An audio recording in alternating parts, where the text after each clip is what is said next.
Hey, Kids Cook Real Food. Katie Kimball here, and I am so excited to have KJ Dell'Antonia here as our guest today. She is a parenting expert and former New York Times writer, and we're going to talk a little bit about her book, How to Be a Happier Parent, and just dig into the parenting. Of course, at the Healthy Parenting Connector, we love to connect experts who have the information you need with you parents who really just want to raise healthy kids, and I think parental happiness is part of that, don't you, KJ?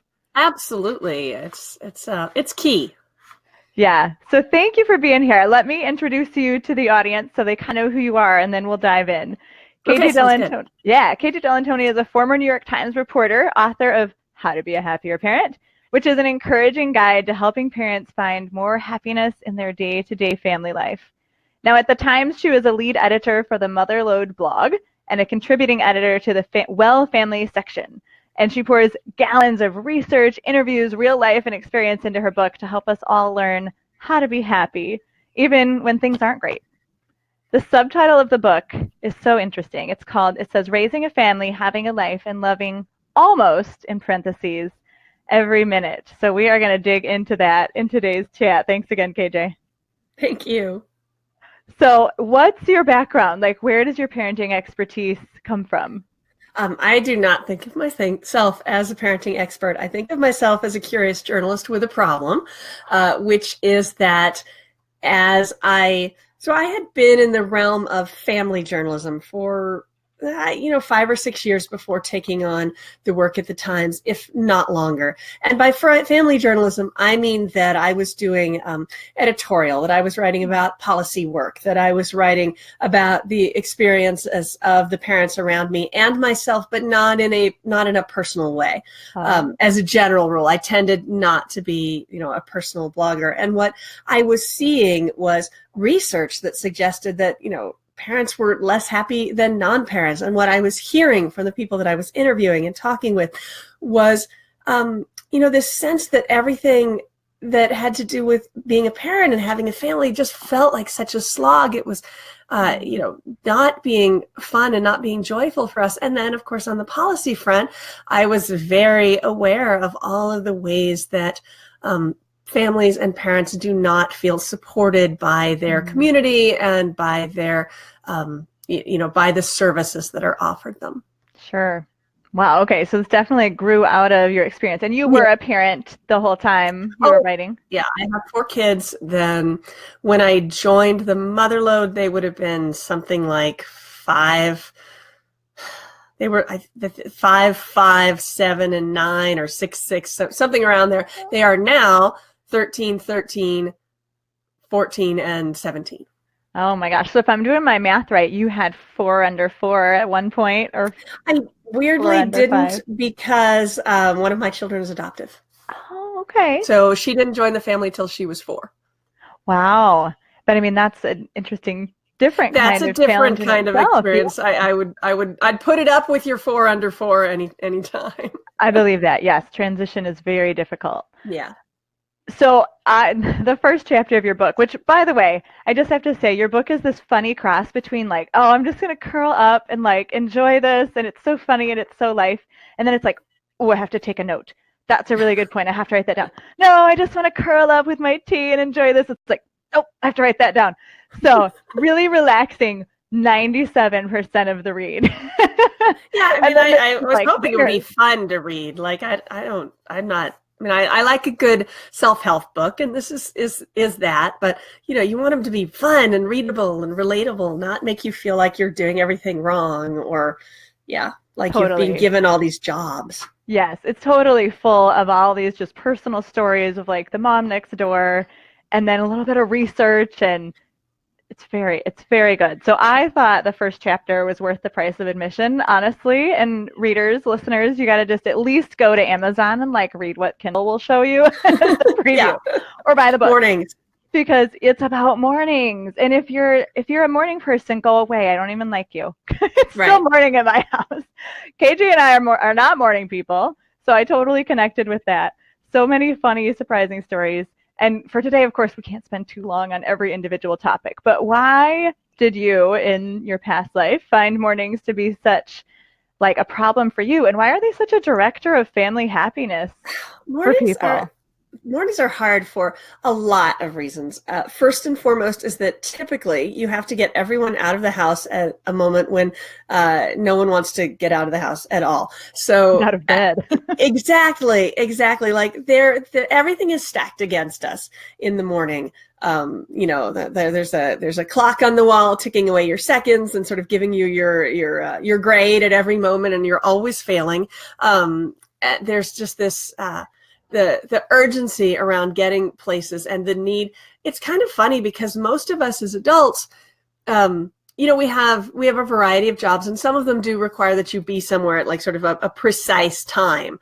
But for a lot of us, we need to maybe get to work at 8:15, 8:17, it's all cool, right? 9:05, 9:02. But for the kids, it's just like, there's a bell, there's alarms. Mm-hmm. So the need to be on time is huge, and it makes us feel a lot of pressure around sort of getting things done. And yet, it's really hard to start early enough to make things happen. And when our kids are younger, we sort of have to deal with our own struggles about getting out of the house in the morning, and then we have to get them out as well. As they get older, the ways to feel better about it get different because they get to be responsible for themselves. Yes, or we hope they're responsible. Or if they're not, they get to pay the piper. You don't have to. So that's the joy of older children. But yeah, younger kids, it's harder. It's different. Yeah, with older kids, of course, then we parents have to teach ourselves to let them learn from failure. Like we'll hear from Jessica Leahy, who I know you know, that we did a great interview too. So we'll definitely want the link to that because it's so related. I thought that allowing myself to let my kids learn from failure helped me to be a happier parent. Like that was definitely one of my steps. Not that I'm necessarily a happy parent all the time yet, but I'm a work in progress. No one is supposed to be. You're not supposed to get it right all the time. You're not supposed to be happy all the time. Just happier, right? The goal is happier. Yes, true. So when kids are little, some of the keys to morning happiness, besides getting everyone to bed earlier, which is super important. And in that case, maybe letting go of some late afternoon and evening things that you have on the calendar so everyone can have their relaxation time so that the urge to stay up later is not with you. That's really important with both younger kids and older kids. And then with littler kids, a lot of the advice that I got around being happier in the morning really had to do with some of the standard organization and getting yourself ready, letting some things go that maybe weren't super important in the morning, teaching your kids to be responsible for some of their own stuff. That's, if you got a toddler, you've got a toddler. You just have to sort of shove it into its clothes and take it and shove it into the car seat. That's hard. But as they get bigger, you can pull back from that sort of frantic role of, oh my God, we all have to, if we're not out of here by 7:42, you are not going to be at school on time. Because the key thing to remember is that it probably doesn't matter for you whether they're at school on time. It matters for them. It matters for them quite a bit. There may be, real consequences. There may be social consequences. They may just feel bad about it. But for you, if you are sort of doing your piece of the puzzle, if you're, helping them and getting yourself moved along and getting sort of everyone ready to be out of the house, you can let go of the need to yell at them and put pressure on them because they should be doing that for themselves in some sense. If they don't care about being on time, there's not a whole lot you can do for them until somebody else makes them care. At least that's been my experience. You need to let them feel that pain, which I think is part of the challenge as parents, is to learn to disconnect our personal happiness from our kids' success or happiness or stress. You said, as long as we're doing what we can, it's not about not caring. No. But that's it's about the letting key, them right? Yeah. Is that you can shift yourself in the morning from, I told you should have done that before you went to bed, to, oh man, I'm sorry you can't find your shoes. I'll give you a hand as soon as I'm done braiding your sister's hair. It's just a question. It doesn't necessarily change your outcomes. It doesn't necessarily get your kid to school on time. What it does is hopefully it makes you happier. It lets you, skip that part where you screech out of the drop-off line, with the window rolled down, yelling, I told you we'd be late, which has totally been me. And just sort of shift to sorry, hope your day goes better once you get past this being late stuff. Because you just don't have to take that responsibility into yourself when some of that is often on them. And we have a really funny situation this year where, sorry, I have a bit of a cold. That time of year. Yeah, so we have two drop-off. I have two drop-offs straight in a row. There is no bus, so I have to do this. And me and one child will be in the car, and that is the child with both the first drop-off and the 10-minute late starting time. So that child is fine. But the other child, the one that's not in the car yet, that child is going to be late. And we have had that. I mean, that child must have been late 3 out of 5 days of the week, every day this year. I don't know. The school, presumably they're putting some, I don't even know. Honestly, I suspect they're not doing enough because the child the child is up. The child has everything the child needs. The child is a teenager. Child, and it's not the kind of teenagers that's like, I must curl my hair, or what it kind of is. But general it's just somebody putting the incentives in place here. And I got plenty of battles. I'm not going to fight this one. The other child's on time. I'm on time. It's fine. Whatever, if this works for her, okay, I'm going to just roll with it. That's not to say I don't find it frustrating, because I do. It's like, really? I can see you. You're sitting on the floor of your bedroom. You could be on time, but so learning to let that go and turn more into, hey, I'm in the car, whenever you're ready, has been huge. Yes. And I think this sort of like self-coaching that is necessary for parenting is more difficult for certain personalities, but yet never impossible, right? We can always train our habits. It just sometimes takes a little more work, but the goal is so important. It's such a big ROI to feel more calm and happy. It's a huge gain, especially with mornings, because that can set the tone for your whole day, and really and for your kids' whole day. I used to feel like my goal in the mornings was get everyone out of the house and where they had to go on time. And eventually I realized that my goal was actually just to have a pleasant morning. Because I don't really want to send that kid off with me shouting at them, especially if they're about to get shouted at by the teachers, presumably because they're late. They don't need that. I don't need that. So to find that balance between, I do care. Like, I'm not happy that you are constantly late, but I'm going to let you pay your price separately. I'm going to leave this to the people that have asked you to be there at 8:02 or whatever the exact start time is. That wouldn't have been my choice, frankly. I love that you're not even quite sure. Is it 8:02? Like, this is not a responsibility. I think it's 8, but the thing is that they need to be earlier to do. When I had a different child going to this school, that child had to be there at 7:50 in that child's mind. Because that child needed to go gear up time. Get their things, and they needed to get organized. And then that child got very upset, and that child would herd this child and force this child into the car. So, this is a new thing. This is, but it's also March. So this child has had plenty of time to adjust to not having someone else hurting. The habit's not setting in yet. Yeah, we talk a lot about, we need different parenting styles for different kids, although I think in general, the style of talking to yourself and making sure that your tone is correct is across the board what all kids need and what all parents need, which is really good. I know another real point of contention in families is chores. I think it's something that can be such a struggle for parents. And I love that your chapter 2 starts out with just kids should do chores, period. And I think that's the only should in the whole book. Yes, yes. So listeners, KJ's very here's 5,000 choices. Here's some stories of people. Here's what the experts say. You do you. You say that a lot. You do you, which I appreciate, because there isn't ever a one size fits all for people. But there are a couple. I mean, even brain science does say, when you talk about mornings, the way you start your first hour is the way you literally train your neurons in your brain to keep working that day. So if we're Yeah. checking email or stressing out or yelling at our kids, it is totally impacting the whole day. So that is a truth as well.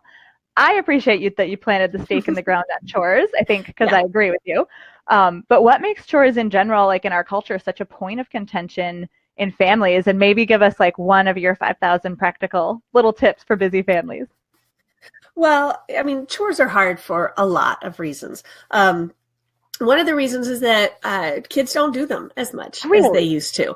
Yeah, Okay. there's really some, you're shocked. No, but if your general sense is that you as a young person probably did a little more around the house than your kids do, you're probably right. There is some research to back that up. There's not a lot because that tends towards the self-reporting or the parent reporting. And so actually the numbers could be even worse. And also we tend to be reporting our own chore doing. So of course, we all carried water uphill both ways every day or whatever. So it's a little hard to figure it out. But, right. I think we can all see. Yeah, like my dad is 80, and he was just telling my kids a few weeks ago about how when he was 8 years old, he'd go to the milk station or whatever, I don't even know where, a dairy, at 5 in the morning, I think. He worked from 5 in the morning till 10 in the morning on the milk truck, and then 10 to 3 cleaning milk bottles at 8 years old. So, I mean, so if you go 2 generations back or 3, it's very clear. We're totally sunk. But so we can see this, and there's a lot of reasons for this. Some of the things that kids typically did around the house are done differently now. It feels like there are labor-saving devices, although realistically, we actually just keep our clothes cleaner and our house is cleaner. So there's not as much labor-saving as we've said. Some of it is that we've really added a lot to our kids' lives. They tend to have more timed activities going on than we did as kids, and certainly more than our parents did as kids. And by timed activities, I mean, you have to be there from 3 to 5 or on the schedule. Scheduled activities. And so not every kid has more homework. Across the board, we're not sort of facing a national homework crisis, but some kids in some schools, and they do tend towards the upper middle class, are doing more homework than they used to be. And they're doing it at younger ages, which is different too. So we're seeing our kids as having more things to do, and maybe we're not seeing their role as contributing to the family as important. So, and on top of that, it's not fun to make our kids do chores. It's not fun in any way, shape, or form. It sounds good, right? Like, I'm not going to empty the dishwasher. You are. It is so much faster to empty the dishwasher yourself. It's a billion times faster and more pleasant, and you're used to it, and you've accepted in life that sometimes you empty the dishwasher, even if perhaps you would prefer to be doing something else. And your kids have not. So dragging them through that process of getting to the point where they are going to do chores is really... it's kind of chore. It's a chore. It's kind of our number one thing that we hate as parents. I did this in some of the research that I did. I included an open-ended question, which is, what do you dislike most? Like, what makes you least happy as a parent? And the answer was discipline, and it included making my kids do chores, making my kids do things that they don't want to do, punishing my kids for not doing the things they're supposed to do. It was so heavily weighted in that direction that we went back through all the previous questions to see if somehow we'd cued it. If we'd written something about how horrible it is to make, and we had not. So that we do not, as parents, like taking on the role of enforcer. And getting your kids to do chores is going to require that. There are children that will dance happily around the kitchen doing your dishes. Most of them are 3 and will also break the dishes while they're breaking them or while they're doing them. But there may exist. Yeah, exactly. Yeah. So, they're little and you're like, my kids love chores. Yeah. Yay. Go. Enjoy it. As they get bigger, they're more reluctant. And while there are kids that'll do it and sort of not fuss about it, more kids are more difficult. And it's not actually about you. I have 4 kids. One of them will do what is asked almost every time, but will rarely remember to do it themselves. One of them certain chores in particular, will always remember. Like, that's just always going to get done. That child is going to clear the dishes from the dish, like that. That's going to happen. Another one. It is, but the other one that will never clear the like never. I don't think this child knows where the dishwasher is. Also a female child. Okay. So this is not a gendered thing, Uh-huh. right? And it's also, I mean, clearly it's not about us. It's just for some reason, that's the way these kids are. And what I learned, the thing that changed my happiness the most around chores was, and this is talking to other parents about parents whose kids did chores, parents who had sort of evolved to the point where their kids did chores. Maybe they didn't start out that way. What I learned that made the biggest difference was to separate the two things that you want. First thing you want is you want the child to be the one to pick the towel up off the floor or whatever, to empty the dishwasher. That's the child's job and you want them to do it. The second thing is that some part of you would like them to do that without being reminded and without griping and without making it sound as though you have just asked them to move the Empire State Building, across the street and then move it back for absolutely no reason. Glad mine aren't the only one who reacts that way. Because there's a part of you going, oh my God, all I asked you was to throw the seltzer can in the recycling. Like, you cannot do this. What kind of child am I raising that you cannot even do this small? What kind of child am I raising that you think your socks belong on the floor? You know what? So there's this sort of critical, there's this critical, angry, upset part of you that you need to keep saying it. And the thing that people said to me over and over was just separate those two and let that second one go. Just forget about it. It doesn't matter that you have to tell them over and over again. Stop judging them, stop judging you, and just say it over and over again. Just do it. So there's the execution of the task. Yeah. And they don't have to, they don't have to like it. They just have to do it. They can wander through it griping. You don't have to pay any attention. The point is just that they do it. That is their job. It is their contribution to the family. When kids are not doing chores, when they're not helping out, I think that really what I saw anecdotally was that in families where everyone was sort of contributing and stepping up to the plate, and there's actually some research to back this up as well, everyone's happier. Oddly enough, even the kids are feeling better about, because kids understand that it's ridiculous that you buy the work to pay for the food, go to the store, buy the food, prepare the food, put the food on the table, take the dishes off the table, clean up they get it. They're not fools. And on some level, they don't feel great about it. And you don't feel great about it. Families are a community institution that really require all of us to make them work. If you lived by yourself, you could eat cereal every night and own one bowl and one spoon. And that is sort of not the way you've structured your life, and it benefits the kids, and they need to be a part of it. Yes, definitely. Well, that's interesting. Let me say that's hard, though. Like, don't go thinking that every night I put your dish. Sometimes I just do it.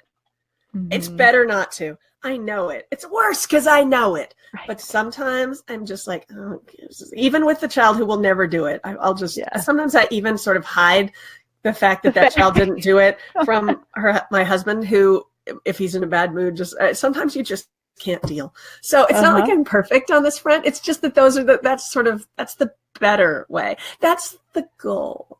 Yes. And I think this is what I love about the book, is it's like some stories, a little research, because I'm a science geek too, a little effort, and then, a little reality, Yeah. I wish that I lived up to all of the, better advice and better ways of doing things. And even the thing, sometimes I even do things that make me less happy. So well, but it's a mental hurdle for us too. Like, we have a little bit, all people have a little bit of that, like, I have to move the Empire State Building across the street. Are you kidding me?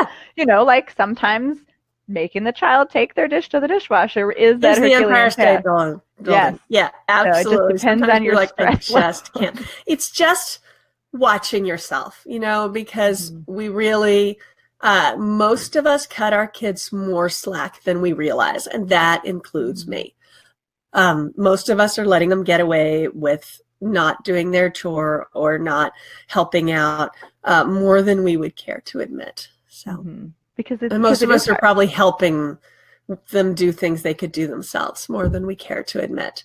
True. too, And because it's controllable. It feels easier. And on some level, it really is easier. It's emotionally easier, and sometimes it's even physically easier.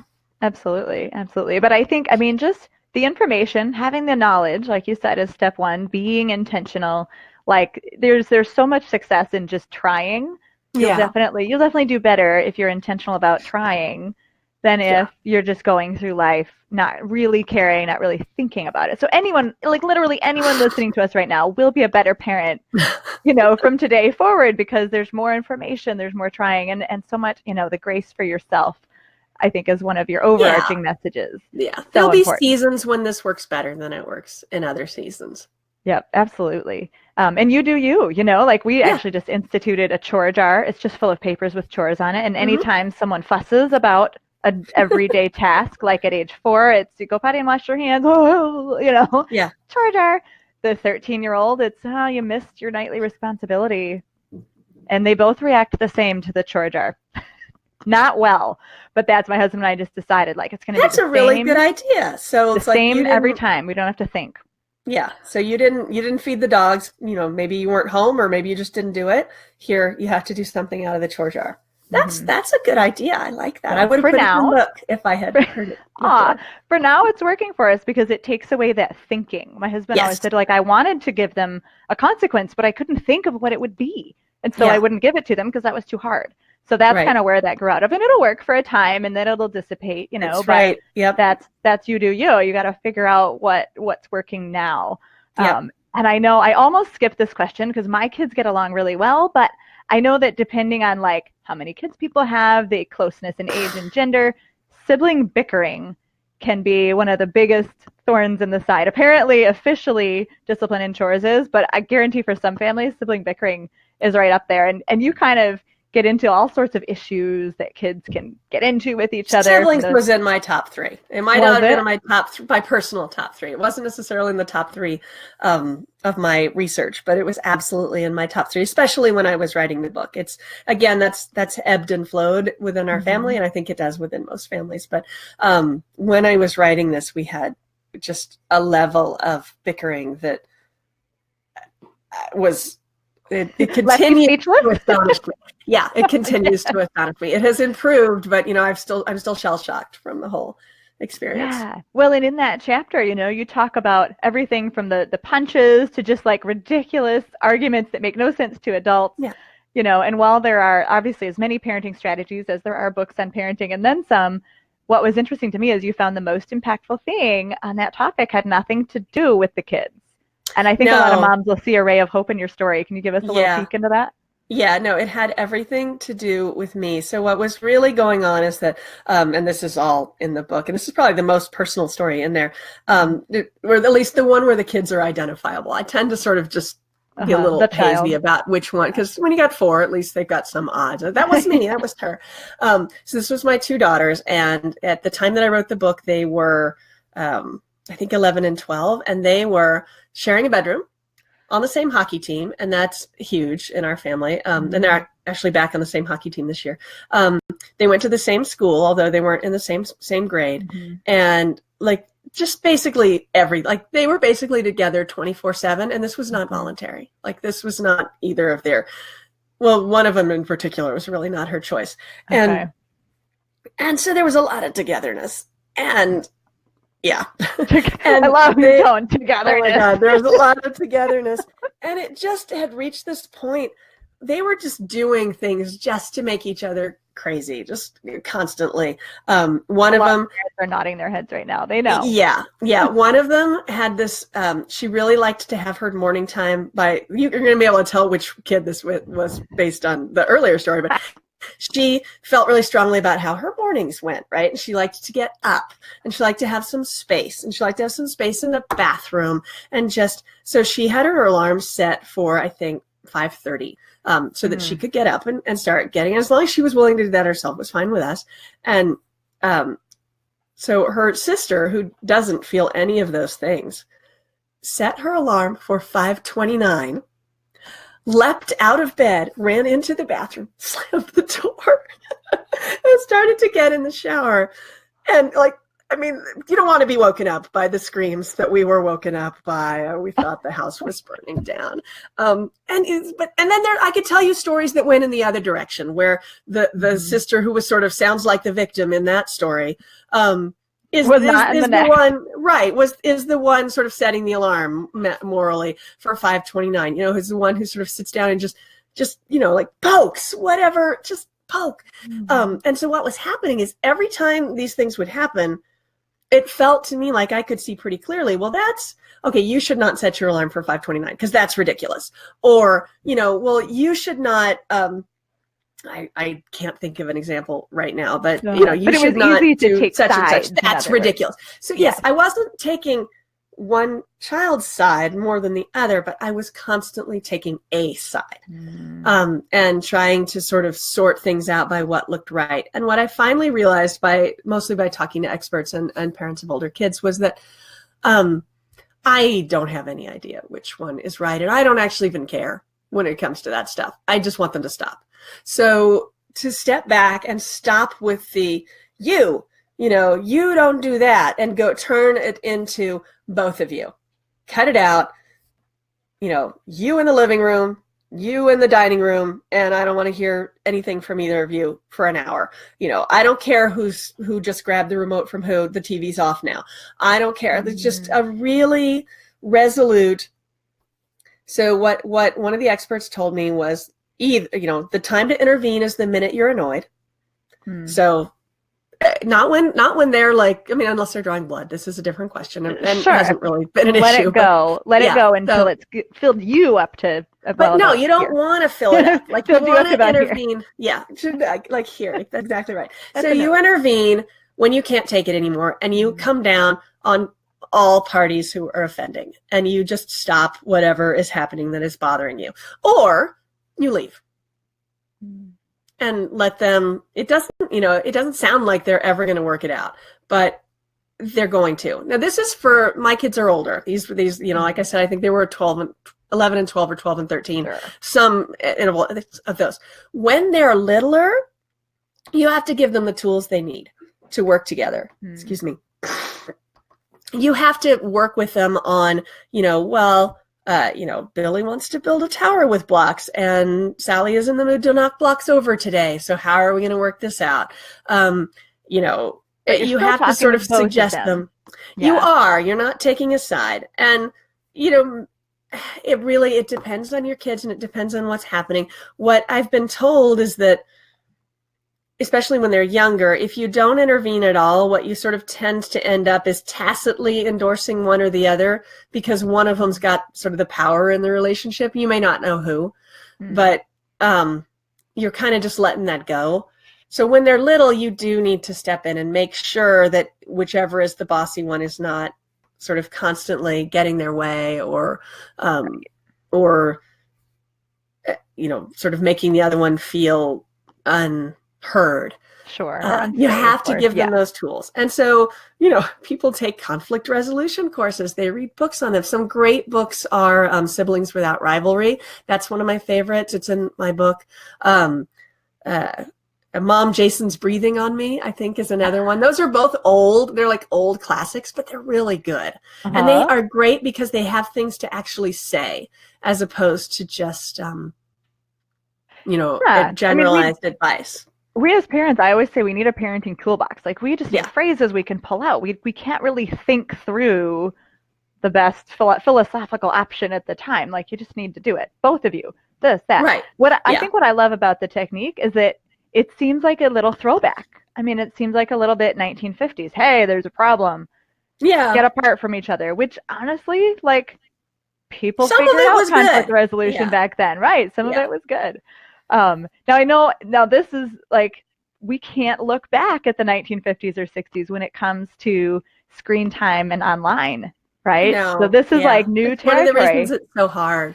Yes, and I know a lot of parents and kids alike would say, I find a lot of happiness online. I love watching a movie with my kids. Like, that is fun. But other people, and many statistics, kind of point fingers at technology for causing rifts in families. What's your view on that? Screen time is a really tough one. And I think that for all of us, it's going to be an evolving experience. It's different when your kids are little. It's different when they're sort of middle of the little. The key sort of moment when it flips is the moment when when they can control whatever devices you're using. And, I think that's true regardless of what they are, but when they get their own phone, or when they learn to use the remote, or when they can log onto your internet, like there's the time when you're if you don't, pull up Dora ain't happening. Mm-hmm. And then there's the moment when they can pull up the equivalent of Dora themselves. Which is like 2.5 now for a lot of families. Whatever it is. I think it's different. I mean, it depends on the technology. It changes constantly. So, when you're at the stage when you're in control, you ought to be in control. If your kid's whining is affecting how much TV or screen time they get, then it's time to step back and make a decision, absent the whining, about what it is that you want to do, and then just stick to it.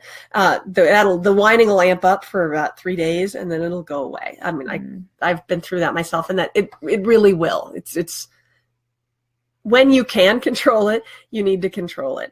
And then as you move towards them, being able to sort of work the gadgets themselves and then having their own gadgets, there's this evolving question that we don't want to. The goal is not to raise a kid who will follow your rules around screen time, whatever they are, and they can be anything. The goal is to raise a kid who understands and can moderate themselves. Yeah. And that doesn't mean you shouldn't have rules. It's just your goal isn't to limit your kids' screens. Your goal is to raise a kid who understands the reasons for limiting screens and hopefully can do some of it, can be trustworthy around it as they get older themselves. Because eventually that's going to be a college freshman who can play Fortnite all night, and you're not going to be there. So if you haven't sort of dealt with the question of the ability to play Fortnite all night before they head out from under your roof, you're really not giving them the best chance. Mm-hmm. It's about giving them tools. It's really kind of similar to the last conversation. You said, when they're little, you have to give them the tools. When they're bigger, you start letting them go. And I think devices just means the tools change so much. Right. When they're smaller and when they're larger, that we're still working on giving them the tools when they're 11, 12, 13, 14, talking about hows and whys. It's not just screen time, it's quality of screen time and what you're doing. And we'll have a whole interview about this. Actually, I get to talk to Devorah Heitner. Oh, she's great. Yeah, and with some kids, this is just less of a challenge. I mean, some kids are more interested than others. Some kids are more interested in social media. Some kids are more interested in video games. Some kids are going to see for themselves, this isn't for me. And that, unfortunately, has nothing to do with your parenting. Right. It's not like, I am skilled and my child doesn't even care about the video. Yeah, no, sorry. Some people just don't come sort of, and it's just like, I mean, if I, some people like to knit, some people don't like to knit. More of us like screens than maybe knitting, right? Which I do like. They get in our brains in different ways. I know. Yes, I read one. There are issues with the addictive qualities of it. There are issues with, it's a little bit like junk food in that there are entire, vast, billion-dollar industries devoted to getting us to use our phones more. Yeah. This is the conversation you have to be having with your kids. But it's going to vary from kid to kid and year to year and period, maybe you're going to give your kid total freedom and then you're going to need to back it off, which is hard, but can be and must be done under some circumstances. Or maybe you're sort of going to really keep some rules in place that you've discussed for a really long time, longer than the people around you. It's not a one size fits all. It's just not. Yeah. I think a lot of talk. I know a lot of talk is really definitely important. Now I always like to ask my experts something about food. So it was a fun surprise that you had a whole chapter about it. Although I shouldn't be surprised because I do hear from a lot of parents like the stresses at the table. My kids won't eat what I make. It's so hard to get food on the table. And then you have 5 family rules, very similar to what I teach in one of my picky eating presentations. Oh, good. But I thought it was interesting that you don't really talk about getting kids involved as one way to become a happier parent. So no judgment. It is kind of what we do. But did you consider that one? And like maybe if you think about how might families cooking together be one of the you do you options for a less stressful life? I did. And I think it's in there sort of very briefly as one of the ways to work with kids who are, less enthused about some of the foods that you're serving. But as I talked, so cooking with my kids is something that I do actually constantly. I love to cook. And there even used to be a little column in the Times where me and another parent would sort of cook the various recipes in the cooking section and do it with our kids and talk about the experience. And so I did a lot of it. For me, that's a happiness booster, but a lot of parents I talked to did not find that at all. And in fact, having the kids in the kitchen was an extra stressor for them, or, they just wanted. So I decided to focus instead on the challenges of getting the food on the table, which was sort of enough to fill an entire chapter. I think for some of us, cooking more with and at some moments, cooking more with your kids is something that'll make you happier. At sometimes you just need to kick everybody out of the kitchen. And so I didn't want to add a sense that if you weren't, there are so many things around food where people feel like they're getting it wrong. Like, I should be doing it this way. I should be doing this way. There are so many shoulds. I didn't want to add another should. Yeah. No, I totally hear you. And I think that's why, it's a bit of a challenge actually in my work, because I am flipping the script. I'm saying, yes, it's a little bit like discipline and chores. Like, yes, it's stressful at first and it's difficult, but if you can get your kids, some real competencies and skills, they actually help you get the food to the table faster when they're older. But yeah, I know it's one more thing. Like, this is actually really hard to do at the beginning. It can be. And that's, we try to step in obviously and help make it a little bit easier. But it's never the thing that parents want to hear first, especially when it comes to happiness. Right. So I just wanted to address some of the shoulds around, it should all be home cooked, or it should all be healthy, or it should all be organic, or it should all be, and just talk about some of the ways that we can increase our happiness by picking which shoulds work for us and not necessarily trying to hit them all. I know that one of the things that I suggested if you have teenagers is that you can get those cooking boxes, which we tried it and it didn't work for us for a variety of reasons, but I've talked to families that order them specifically so the kid can cook them, which I think is very cool. And my kids can definitely cook a meal, and we love all that. I don't know. I didn't want to put one more thing in there. No, I totally hear you on that one. What do you think about discipline? We're getting close on time, but I know, like you said, discipline is the most unhappy experience, exceptionally so. But you mentioned in your book, like 1,000 or even 100 years ago, parents didn't actually feel that way, and discipline was pretty easy. What? No, they thought they knew. Yeah, I think it was just easier because it was this sort of there was this the idea that it was pretty clear. So a kid does something wrong, you punish them, they don't do it again. But it was supposed to be as simple as that. And we all know that sometimes it's as simple as that, and often it's not. And the trend, the way that we approach our kids today is not that black and white. Sometimes it is. I can't think of it, of really, you stole a candy bar from the grocery store, I make you take it back. Well, and even that, it's not like I don't spank you and just expect you not to do it again. Like, we do more. And I think that parents used to do more to some extent too. My point is just that it used to be much more clear.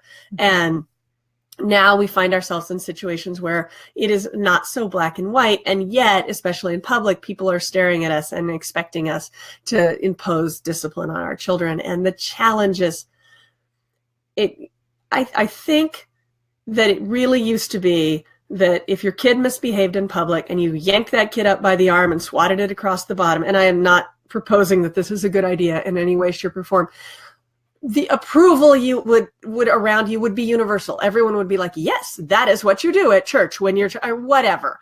Sure. That's just not where we are today. People have different expectations of themselves. They have different expectations of the parents around them.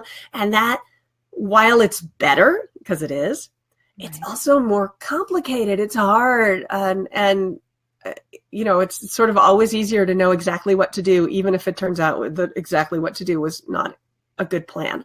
Right. So I think that's a lot of why we have the challenges we have. Sure. I mean, the culture is so much more cognizant of child development and the Yep. way, children are growing, but that means we have to be more cognizant as parents, and it's just more taxing on Right. our brains. Yeah. Right. And, you don't want to be the child that's going, or the parent that's going in the grocery store going, oh, Johnny, I hear that you want a lollipop, because Johnny's like flipped the card and is, you don't want to say, but on the other hand, you're not the grab them and swat them either. And so I think the thing is that there are so many different variables and different situations we can find ourselves in where we might, under one circumstance, come down really hard on a kid who's done the exact same thing that, when they do it next week, we won't come down hard because, the surrounding circumstances are different. And that makes it hard for us, and it makes us feel more judged because there's no obvious course of action. And it's just a little tougher, but worth it. And the guy that I talked to that was really helpful around discipline, Ginsburg.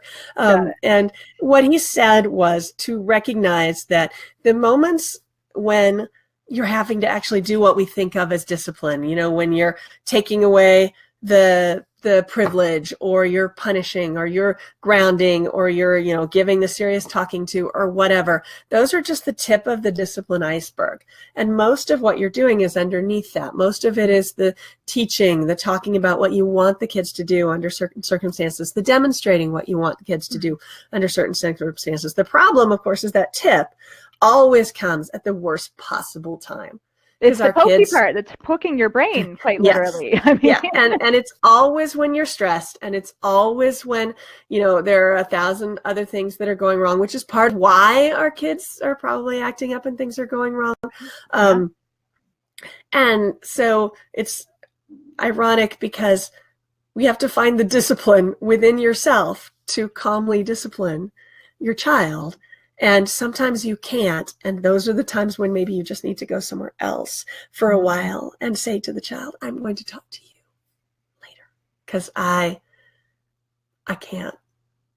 Mm-hmm. Neither of us is going to be happy if I talk to you right now. And that's actually terrifying for children. So it's a great strategy. So, that's my offering to you. When you don't know what to do, even if maybe you're not that mad, just go right there. I don't even know what to do with you right now. And if I do what I'm thinking, you're not going to like it.